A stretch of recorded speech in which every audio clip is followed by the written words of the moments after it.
여러분 안녕하십니까? KBS 전북권 뉴스특보입니다. 지금부터는 전북 지역 코로나19 상황을 전해드립니다. 어제 전주에서 코로나19 확진자가 나왔는데요. 전라북도 방역당국은 지난 9일 대구를 다녀온 확진자의 동선을 파악하고 접촉자를 분류해 감염 차단에 나서고 있습니다. 취재기자 연결합니다. 조선우 기자 전해주시죠. 네, 어제 전주에서 코로나19 확진 판정을 받은 환자는 일단 113번째로 분류가 됐습니다. 어제까지는 이 환자가 기침과 가래 증상을 최근에서야 앓은 것으로 확인이 됐었는데요. 실제 진술조사 결과 대구에 다녀온 직후인 지난 10일부터 오한 증상을 보였고 13일부터는 기침과 가래 증상을 앓은 것으로 뒤늦게 확인이 됐습니다. 이 환자와 김제에서 함께 살고 있는 가족들 4명이 현재 전북대병원 음압병실에 격리돼 있다는 소식도 앞서 전해드렸는데요. 당국의 1차 검사 결과는 일단 미결정입니다. 바이러스가 검출은 됐지만 극히 적은 양이라서 확진 판정을 내리기는 이르다는 입장인데요. 사실상 코로나19 양성 반응을 보인 것이기 때문에 격리 조치는 계속 이뤄지며 추가 검사가 진행될 예정입니다. 가족들 외에 밀접 접촉자로 분류된 사람도 15명으로 늘었는데요. 113번째 환자의 여자친구와 직장 동료 7명, 또 이 환자가 들렀던 전주시 송천동의 병원 직원 4명, 전주시 보건소 직원 3명 등이며 현재 모두 자가 격리된 상태입니다. 이와 별개로 군산에서 중국과 베트남을 다녀온 5, 60대 여성 2명이 코로나19 의심 증상을 보여 검사가 진행되고 있습니다. 계속해서 확인되는 소식 전해드리겠습니다. 지금까지 전북 재난안전대책본부에서 전해드렸습니다. 전국에서 113번째, 전북에서 두 번째로 코로나19 확진자가 나온 가운데 전라북도 보건당국이 이 확진자의 이동 동선을 공개했습니다. 취재기자 연결해 자세한 내용 알아보겠습니다. 박운 기자 전해주시죠. 네, 전라북도가 전북에서 두 번째 확진자인 28살 남성의 이동 동선을 오늘 오전 공개했습니다. 먼저 이 확진자는 지난 9일 오전 9시 30분쯤 고속버스를 타고 대구에서 전주로 돌아왔습니다. 다음 날인 10일부터 오한 등 코로나19 증상을 보였지만 일상생활을 이어간 것으로 확인됐습니다. 10일 낮에는 전주시 팔복동의 KS공업사, 밤에는 덕진동의 프라닭치킨에 들렀습니다. 11일과 12일에는 서신동 국민연금공단 전주완주지사 건물에 있는 직장 사무실에 출근했지만 구체적인 동선이 나오지 않았습니다. 13일 낮에는 서신동 세븐일레븐 편의점과 서사학동 상진바이크, 서신동 안전오토바이 등을 찾았습니다. 지난 14일 오후에는 송천동에 있는 원이비인후과와 종로 약국을 찾은 뒤 오후 6시 30분부터는 롯데백화점 내 1층 매장과 영화관에 머무른 것으로 파악됐습니다. 이어서 15일 밤에는 효자동 모로브 효자 쇼핑몰의 미용실과 전북대학교 앞 쓰리팜 PC방에도 머물렀습니다. 다음 날인 16일 낮에도 같은 PC방에 머무르다 오후에는 송천동 스타벅스와 롯데마트 등을 연이어 찾았습니다. 17일과 18일에는 서신동의 사무실에 머물렀고 19일에는 정읍의 견인차 사무실과 군산의 주유소, 음식점에 들렀습니다. 이 확진자는 계속 증상이 개선되지 않자 20일에야 전주 덕진진료실 선별진료소를 방문해 검사를 받았고 결국 확진 판정을 받았습니다. 전라북도는 더 자세한 동선이 파악되는 대로 추가로 공개할 계획입니다. 지금까지 보도국에서 KBS 뉴스 박웅입니다. 조금 전 전라북도 방역당국이 발표한 브리핑 내용 직접 들어보시겠습니다. 환자가 있었던 그 건물 지하 2층부터 지상 6층까지 전층을 다 소독을 했고요. 그리고 또 여자친구분이 근무하는 그 건물에 대해서도 전주시에서 바로 소독 조치를 다 이뤘고요. 이 나머지 그 동선에 따라서 전부 이렇게 동시다발적으로 소독했고 또 앞으로 할 계획으로 가고 있습니다. 지금. 가족 4분, 여자친구 1분, 그 다음에 동료 7분, 그리고 병원 4분, 그 다음에 진료소 3분 해서 총 19분의 접촉자를 지금 현재 통지서를 통해서 분류를 했고요.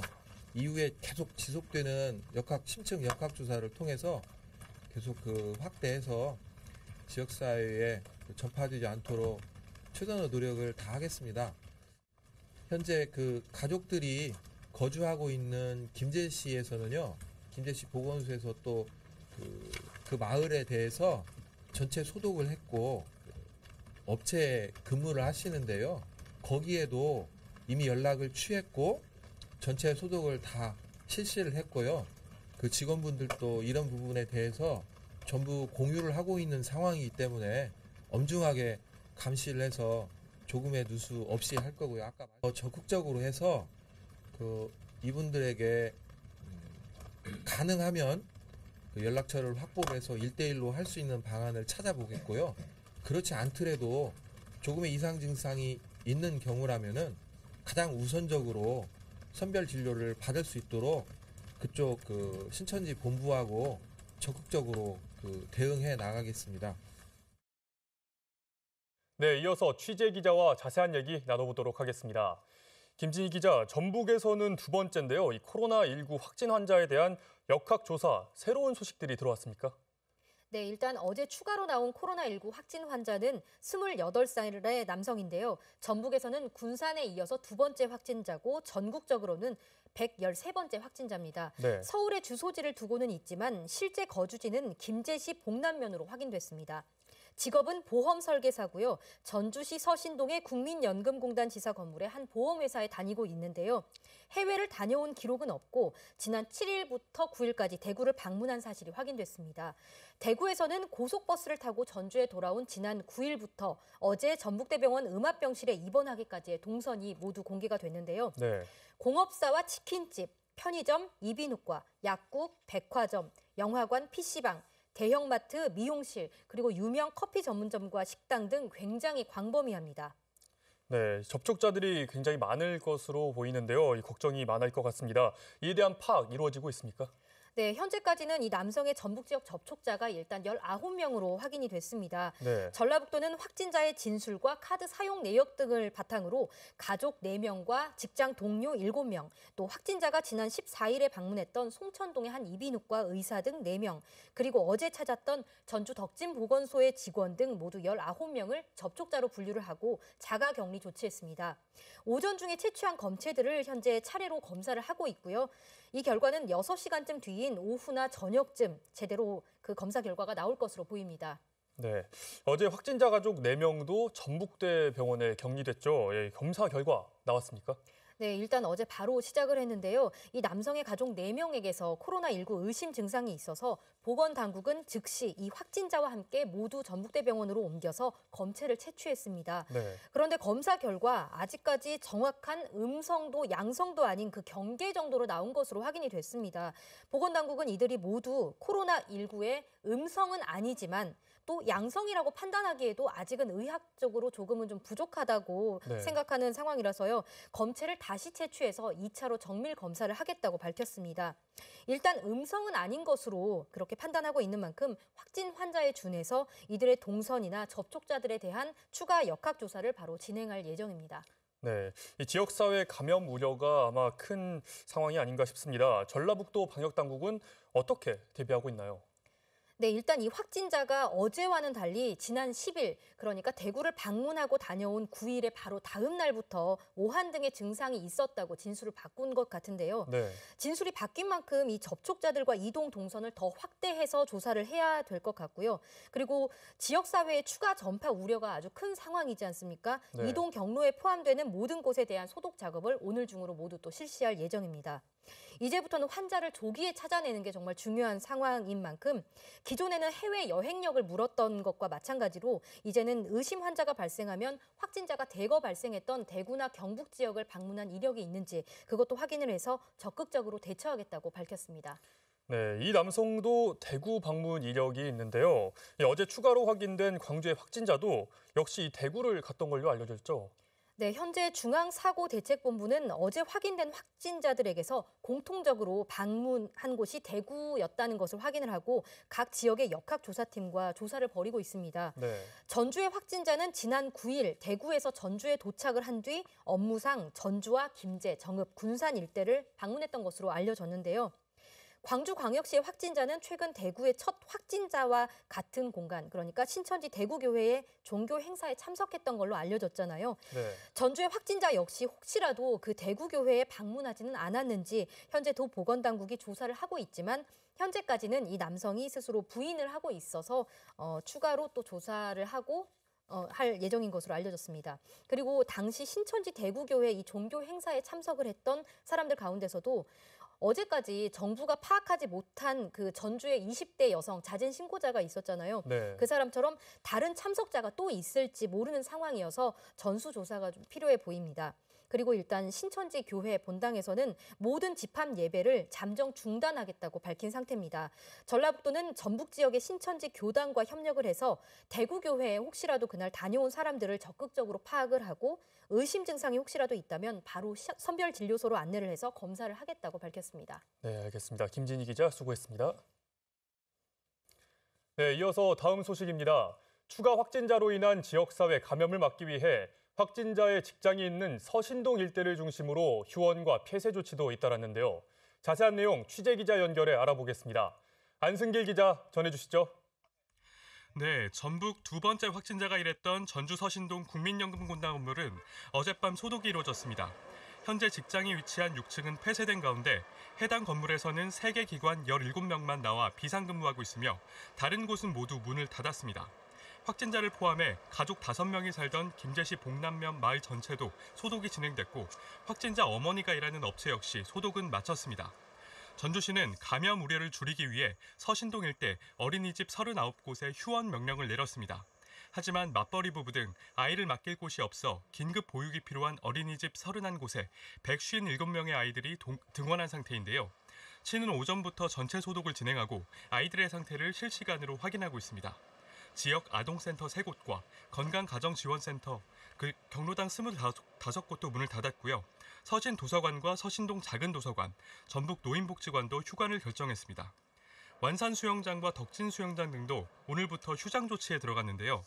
전주시 일대 휴원과 휴장 조치는 일단 28일까지로 예정돼 있으며 113번 확진자의 동선이 확인되는 대로 기간이 연장되거나 추가 폐쇄 조치가 진행될 예정입니다. 지금까지 보도국에서 KBS 뉴스 안승길입니다. 코로나19는 중증 급성 호흡기 증후군 사스나 중동 호흡기 증후군 메르스처럼 호흡곤란 등 심한 호흡기 증세를 일으킬 수 있는 감염병입니다. 사스와 닮은 꼴인 코로나19가 어떤 병인지 김수연 기자가 보도합니다. 중국 우한에서 시작된 유행성 폐렴의 원인 바이러스는 코로나 바이러스에서 유래했습니다. 왕관 모양을 가졌다고 해서 붙여진 코로나 바이러스는 인수 공통 감염병입니다. 코로나 바이러스는 종류가 워낙 많지만 사람에게 감염을 일으킬 수 있는 종류는 단 7종입니다.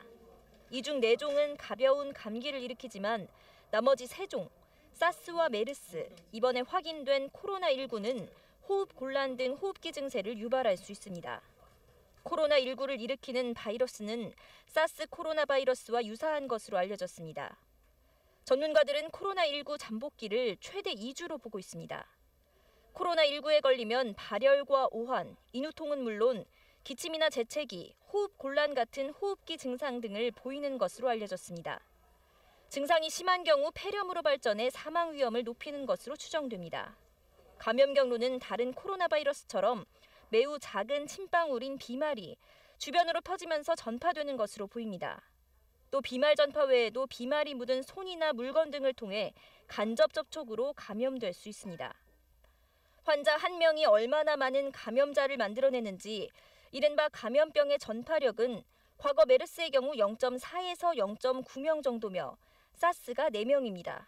이에 비해 코로나19의 경우 현재까지 전파력이 2~3명 정도로 분석돼 메르스보다는 전파력이 클 것으로 예상됩니다. 아울러 감염 시 치사율은 메르스의 경우 20에서 30%, 사스는 10% 수준인데 코로나19는 이보다 낮을 것으로 추정됩니다. 다만 코로나19의 정확한 전파력과 치사율은 앞으로 유행 확산 양상에 따라 결정될 것으로 보입니다. KBS 뉴스 김수연입니다. 발열 또는 기침 등 호흡기 증상이 있으면 반드시 보건당국에 신고해야 합니다.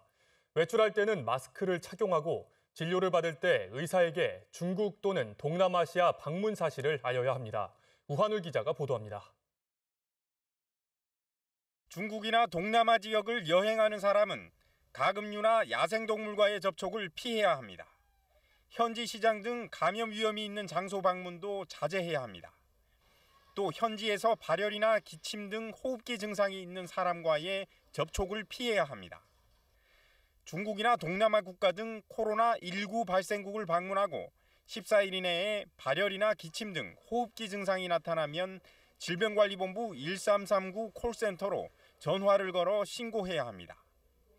1339 콜센터는 24시간 상담할 수 있습니다.